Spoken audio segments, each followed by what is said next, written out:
Good morning, illustrious, beautiful, unbelievable, forever, forever joyous, forever loving, forever enjoy souls, immortal. Should I keep going on with who you all are, really? You know, this was St. Catherine of Genoa who said, My me is God, my me is God, nor do I recognize any other me but God Himself. But if you change that, with the word God to love, my me is love. No, no, do I recognize any other me but love itself. Today we're going to have a direct understanding, I hope, a really a deep understanding that we are not anything except this love, my dears. And we're not the perceptions that we have. We're not the thoughts that we have.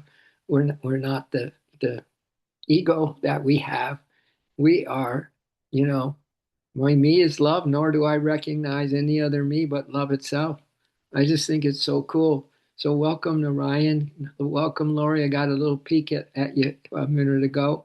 And Lisa and Jim showed me their beautiful groomed the Milo golden doodle. So cute. So cute. I saw a little something too this morning that a dog and a cat were at the pearly gates, and God said, You can come in now. And they said, No, we're going to wait for somebody. So they're going to wait for their owners. And God had a big smile on his face. They were going to wait. They weren't going to go to heaven without their owners. Isn't that sweet? Yeah. Hi, Lori. Welcome. Welcome. So let's get started because um, I'm excited as always. Sometimes it doesn't happen till like 5 minutes before we come on, but generally God gives me the spark and says, "Go, Sparky." They used to call me that in the ashram. Go, Sparky. So these are a couple quotes. This is from the Ashtavakra Gita. It's not Yogananda's commentary, and something that we have from good old Ramana Maharshi, our good old friend Ramana Maharshi. Let's start with Ramana. He said, and really just open your hearts and minds more than they're already open, my dears. Let it just all the doors open themselves. And darkness like a dark bird will fly away. Okay, everything's open. All the lights will light themselves and all the doors will open themselves this morning. But this is what Ramana says, rest quietly. Rest quietly, Narayan, in the feeling of I am. I am, right? My me is love. Nor do I recognize any other me but love itself. Who am I? Love.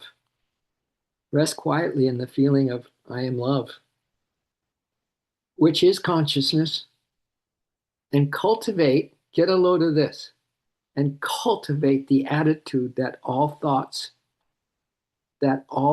cultivate this attitude, my dears, that all thoughts, all perceptions, all thoughts and all my perceptions, that's about everything, right? Are not me. I'll read it straight through. Rest quietly in the feeling of I am, which is consciousness, and cultivate the attitude that all thoughts are perceptions and all perceptions are not me. Exactly. Rest quietly in the feeling of I am love and leave everything alone. That's what Yogananda said. Have only one desire, one thought, and leave all the others alone. And so this is from the Ashtavakra Gita. Says the same thing. Isn't that strange? Wisdom says the same thing. The real truth says the same thing. And since the beginning of time, it says the same thing. All the languages, someone did a study on that, and he studied for years and years and years and years and years and said all the different denominations, all the different true religions and all that have said the same thing. And so my question to us right now, let's be a nothing. We're going to be a nothing coming up here in a short little while, my dears. We're going to be a nothing, all right? Because we're going to look at something called the dark night of the soul. which is letting go of everything that you think is my me, my me, my precious me, like Gollum in the Lord of the Rings. But this is the Ashtavakra Gita that says, do not stir the mind. Do not stir the mind, Sarah, with yes or no. You are pure consciousness. So be still and abide in the bliss of self. Do not stir the mind with yes or no. You are pure consciousness. Be still and abide in the bliss of self.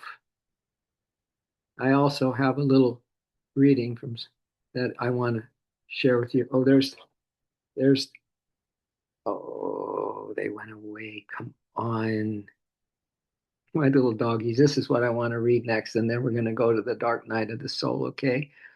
To see what that's all about. So that's everything we're saying. But this is another reading. One of the greatest human deceptions is believing we are moving for God while still being governed by the little ego. People will speak of purpose, truth, love, awakening, even righteousness, yet their actions are still rooted in ego, validation, control, pride, greed, lust, image, tribalism, or the desperate need to be worshipped by others. The mouth can learn spiritual language long before the soul learns surrender. Because true alignment with the divine, my dears, does not merely change what a person says, it changes what they embody when nobody's watching. Pretty key. The real work is dying to the false self. And that's our subject this morning, is dying to the false self. Without turning spirituality into another identity for the ego to wear. The ego has only one job, and that is to get you completely confused about who you are. And the last thing it wants you to know is that you are love itself, that you are the I am presence itself, because it cannot handle being cast out of this party while all the humans, you know, do their human thing. And it's the granddaddy of them all, and having the humans get caught up in the outer desires and outer flings and who knows what else we all do for so long, my dears. So we don't want to turn our spirituality into another identity for the ego to wear. All right. So having said all that, there are my two dogs, and God is saying, dog and a cat, saying, do you want to come in now? You can come in. They say, no, we're waiting for someone. There it is. Right at the pearly gates. All right. So let me see what else I have for us. Oh, wow. That's so cool, too. Look at this. This is what comes up on my phone constantly, because that's all I use the phone for. Basically, is just to get all these reminders, constant reminders, beautiful things. It says God's holiness represents his absolute moral purity and righteousness. But that's not, I don't want to get off track. Let's go and find,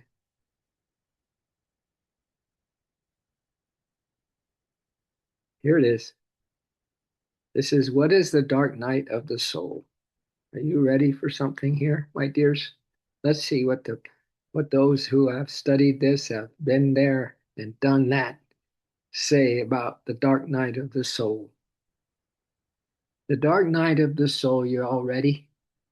All your ears are perked, your heart, doors of your heart all are open, all the lights are lighting themselves, and there's just this I am. There's just this bliss I am, right? Just resting, and everything else is put aside. So the dark night of the soul is not ordinary sadness, Lori and Ryan and Lisa and Jim, Sarah. Sarah, yay. It's not ordinary sadness, all right? It's not depression. It's not simply a difficult period in life. It is when the very foundation of the person you believe yourself to be begins to collapse. Now we're getting down to the nitty gritty.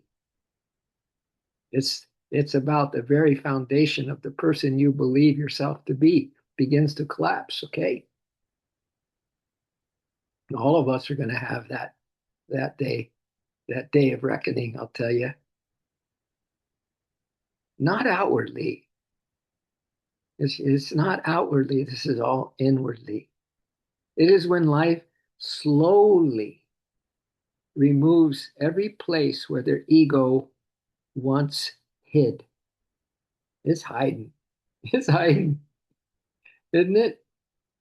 And can you catch yourself sometimes when you know that it's that big ego that's just jumped into the conversation or said something or got mad at someone who's driving in front of them or whatever, right? We got to slowly start removing every place where that ego comes out like that, where it's once hid or is hiding. First, first, what starts to collapse, my dears, the joy in the world disappears. The joy, the joy, the joy that you've gone after or looking for disappears. First, the joy. Then, the joy in spirituality disappears. Wow. Wow. Really? Finally, even the one who is seeking begins to disappear. You, the seeker, you, the one that's kind of doing what you think you need to do all this work, all this, this discipline work, all this, the disciplines and all that you think you got to do all that work, right? But it disappears. It disappears.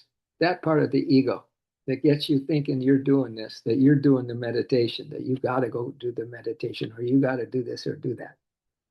Do you know that Yogananda says just a little something because we had a kirtan last night at the temple, the Ashland Temple of Self-Realization Fellowship that me and my buddy did, and he said that chanting is half the battle of meditation.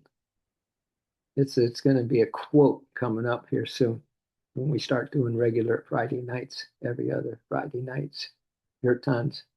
Yeah, that chanting is half the battle of meditation. Wow. Anyway, back to this. Back to the dark night of the soul and how we're going to collapse, how we're going to pull this guy, this ego, edging God out of all the hidden places within us. This morning, that's what this dream is all about. So this isn't just, oh wow, I didn't know that. Oh yeah, okay, yeah, I get it.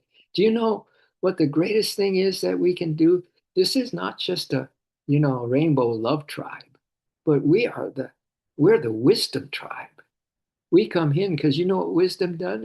It toasts, it roasts all this ego stuff from its hiding place. It just pulls them out with the fire of truth. Wisdom is the greatest way, if you really want to know, to rid yourself of the dark side. It's wisdom. It's this wisdom that we're learning right now. And every 8 a.m., every time, my dears, it's wisdom. It's a wisdom party. It's a love party and a wisdom party, what we do, what we're all about here. So finally, when one was the one who's seeking disappears, it says this is where the real terror begins, where the one seeking disappears. We're not even seeking anything like that anymore. Wow. Because a human being, listen how what you're able to cope with in this material world, in this realm of duality, dream, delusion. Just look at what you can cope with. Because a human being, we can accept pain, we can accept loss, we can accept loneliness. But the ego cannot accept its own absence. The ego cannot accept its own absence. It goes nutty. It goes nutty. And here's how it goes nutty. When we have a dark night of the soul, like the one you're going to hear about right now, that is why the dark night of the soul feels like suffocating inside emptiness, because your ego's freaking out, because it's losing all of its hiding place, all of its mastery over your mind, over your energies, your desires, and on and on and on. It just cannot accept that it isn't going to exist in your physical life, your mental life, your emotional life, your spiritual life, every aspect of your life. It cannot deal with that.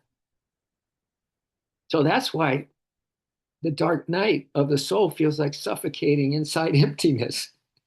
All right. So look, that takes your worst hair day and puts it not number one now. It puts the suffocating inside emptiness number one, my dears. But that is a good thing, because we're pulling out, all the bugs in the cupboards. This little house we have in Ashland, it's like a little doggy hotel. They have so many spots on windowsills that you can look out, and then they have corners of the house and this and that. They just love this house. It's like a hotel for them. It's so cute. Yeah, it's so cute. So the ego cannot accept its own absence. That is why the dark night of the soul feels like suffocating inside emptiness, like falling through an endless inner darkness where nothing can be held onto anymore. Wow. How about that falling, that falling through the endless inner darkness where nothing can be held onto anymore? You're just falling in the darkness. Wow. Thoughts cannot help, but we've already eliminated those through those readings that we had earlier. Thoughts cannot help. Prayers cannot help. Meditation cannot help. Knowledge cannot help. So there goes my wisdom spiel, just like that. Knowledge cannot help. Everything the mind once used to escape itself suddenly loses its power. Everything the mind once used to escape itself suddenly loses its power. That is why the dark night feels so brutal, my dears, is that suddenly every little escape nook, every little escape strategy you have for your life when the going gets tough, right?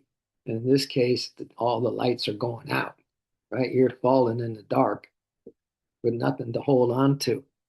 And that ego is just going crazy on you, because it cannot exist without having a hold on you, my dears. That is why the dark night feels so brutal, because it does not only attack suffering, it attacks the very illusion of the one who suffers. It's one thing to suffer, self suffer, because that's what suffering is. It's self suffering. We're the ones that allow it to happen. We're the ones that kind of, haven't had all the wake up calls yet, my dears. So it says a person, because it can not only attack suffering, the dark night feels so brutal.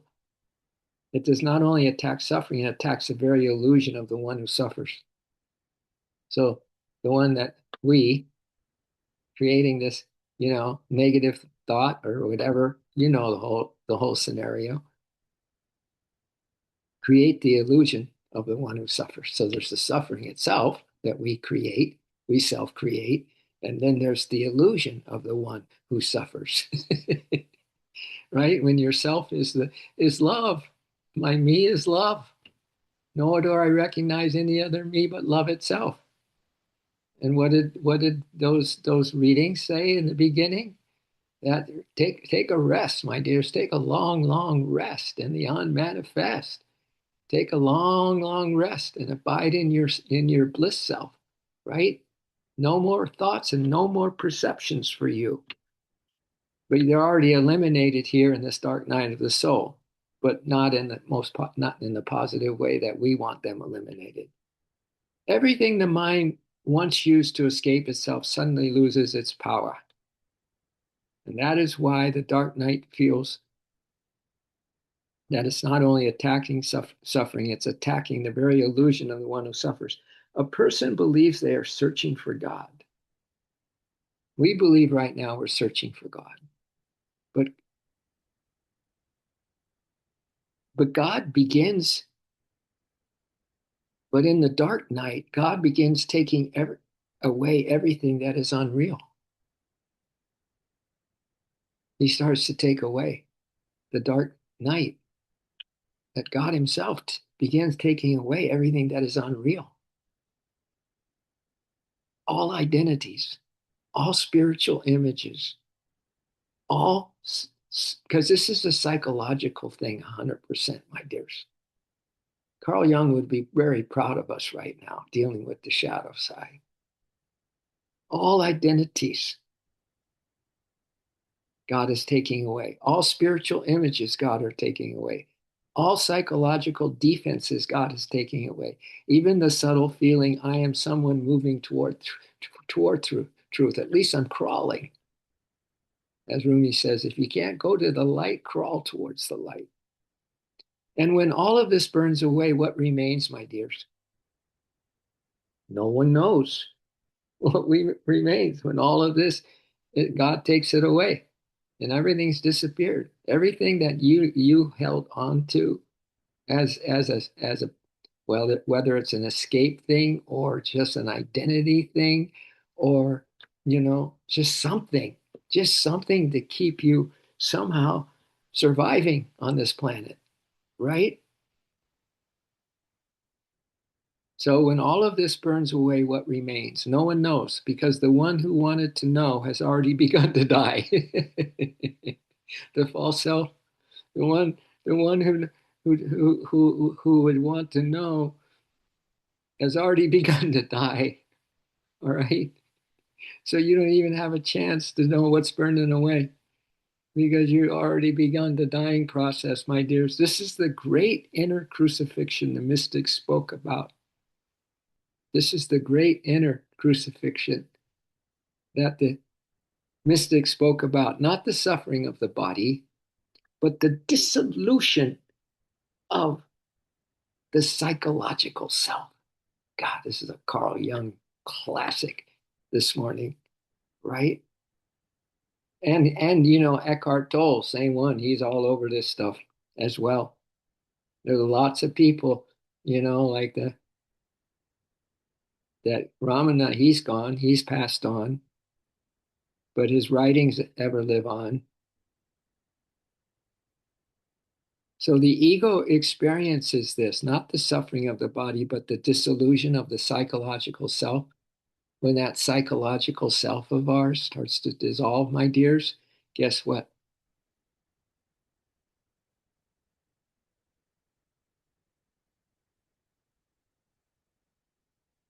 That's the suffering of the body. It's this, it starts, it's the suffering. This is the great inner crucifixion the mystic spoke about, not the suffering of the body, but the dissolution of the psychological self.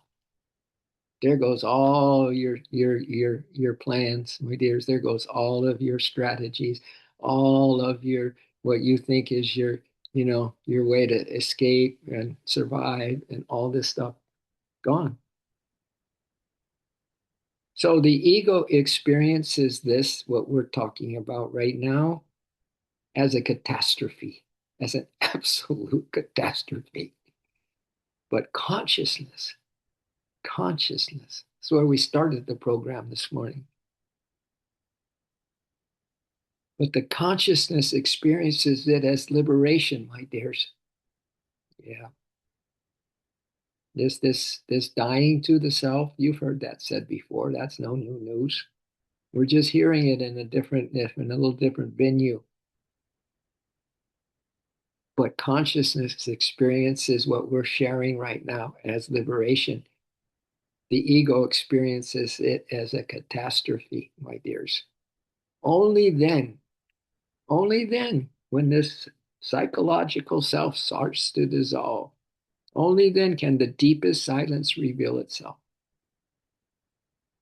Yeah, when the ego is no longer squawking at you, you know, that little birdie on your shoulder kind of thing.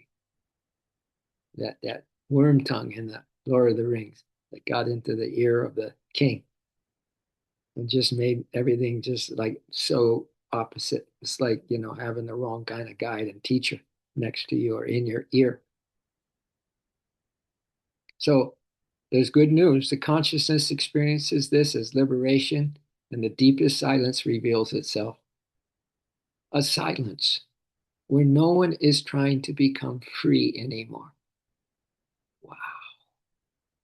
Because all the trying is over. A silence where no one is trying to become free anymore. No one is trying to become enlightened anymore. No one is trying to become anything at all. I said we're nothings. We're nothings. We're no bodies. And truly, we're not a body.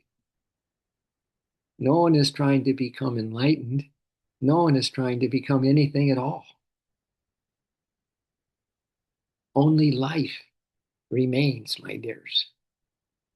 Only being remains, my dears. Only that God self, that soul self remains, my dears. Only the wordless mystery. This is powerful, Sarah, if you're still hanging on there, and Narayan and Lori and Lisa. Only the wordless mystery that existed before the idea of me.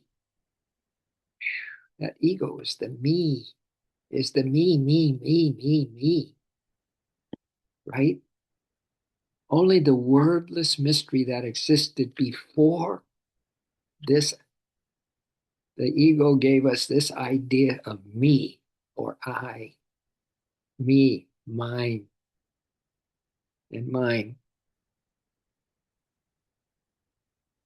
Before the idea of me appeared, only the wordless mystery that existed before the idea of me appeared. That's what we're talking about, is only being, just being. That's all before the idea of me got in the way of things. And perhaps this is why the greatest saints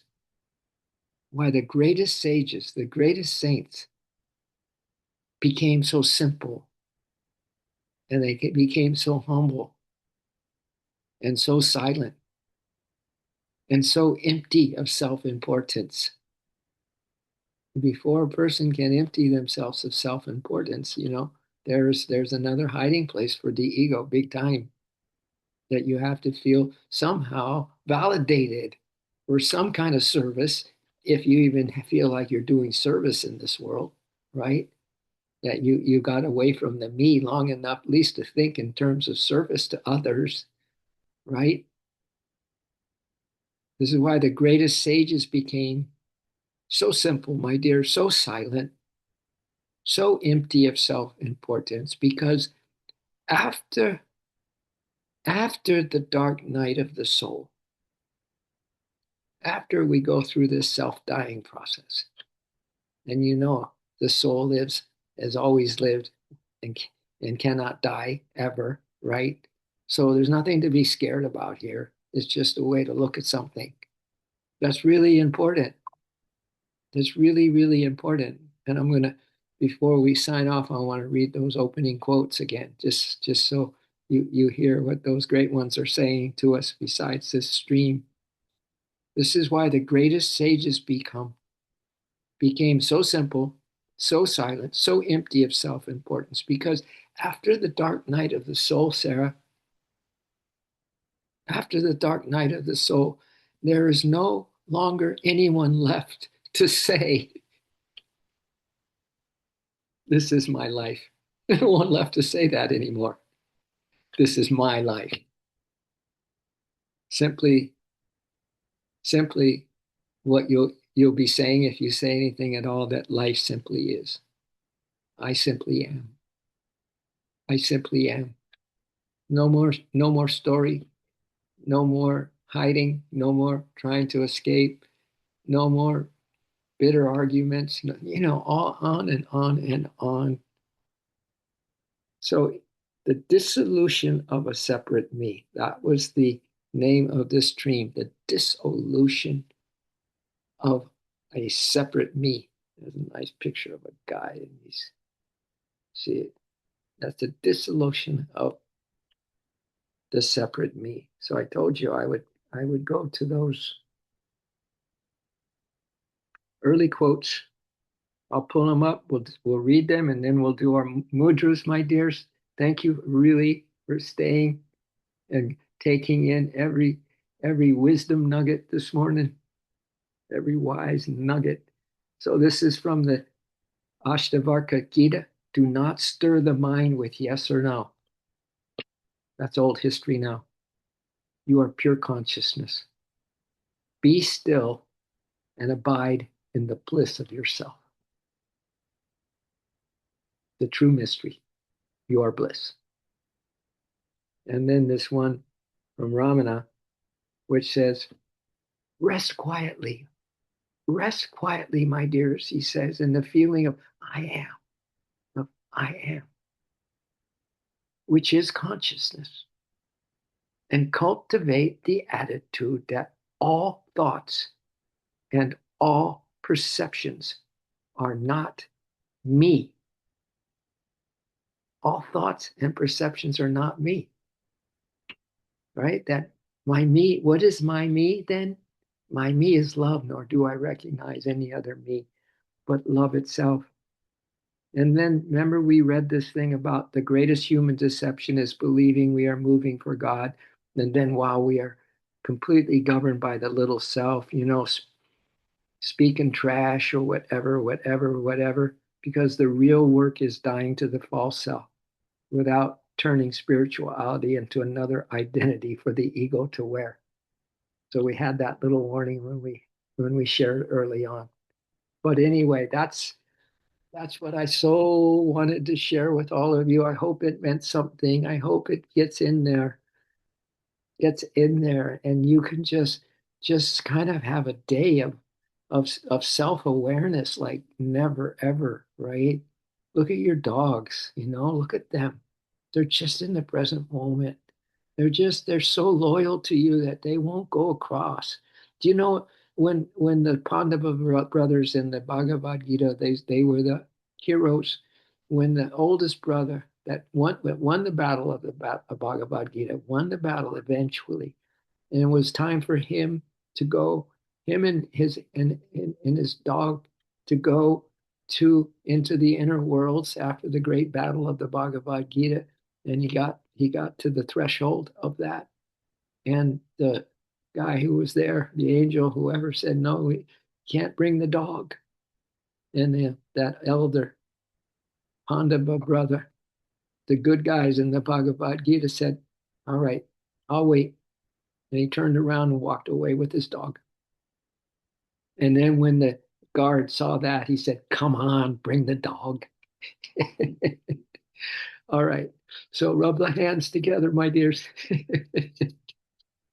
uh, these mornings I just get so high.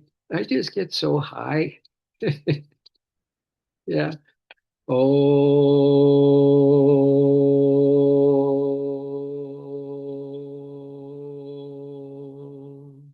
Let's go again, my dears, to just really let this saturate some of the things that were wisdom nuggets. That's just roasting bad karma, stuff that you no longer need, and the dang ego is coming out because it's getting smoked out of its hiding places. Let's do one more. Oh,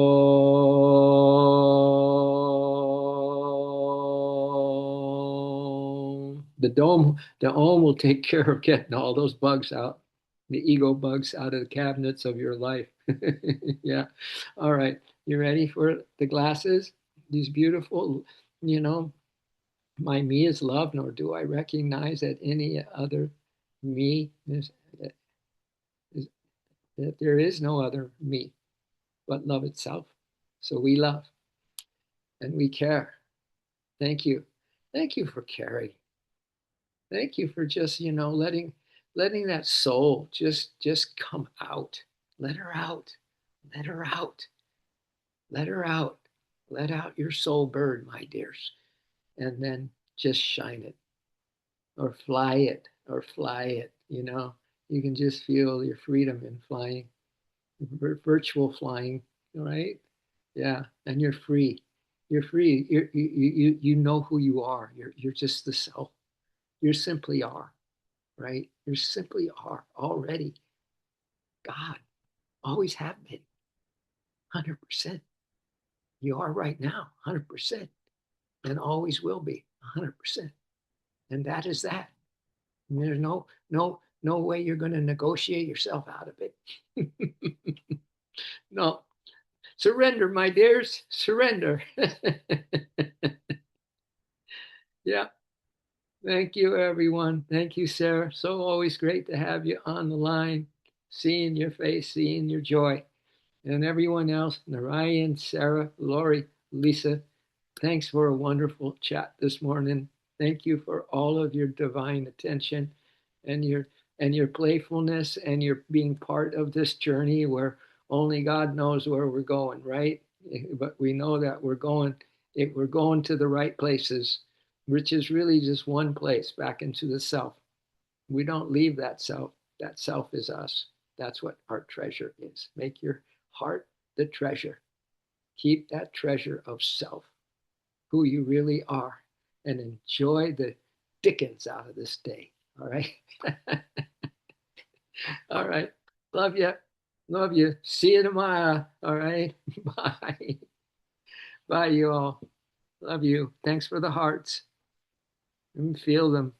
Feel your love.